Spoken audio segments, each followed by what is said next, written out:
यावेळी मांडला।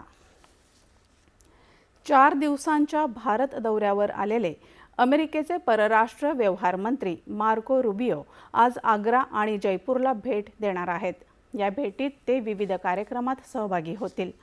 Marco Rubio आपल्या भारत दौऱ्यात भारतात आयोजित क्वाडच्या बैठकीत ते भारत, ऑस्ट्रेलिया आणि जपानच्या परराष्ट्र व्यवहार मंत्र्यांसोबत सहभागी होणार आहेत।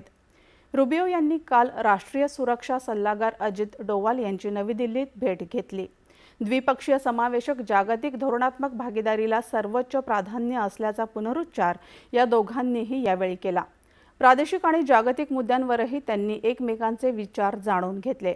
परराष्ट्र व्यवहार मंत्री एस जयशंकर आणि अमेरिकेचे परराष्ट्र मंत्री मार्को रुबियो यांच्यात काल दिल्लीतल्या हैदराबाद हाऊस इथं महत्त्वाची बैठक झाली। या बैठकीत व्यापार, संरक्षण, तंत्रज्ञान, दहशतवाद आणि जागतिक समस्या अशा अनेक महत्त्वाच्या विषयांवर चर्चा झाली।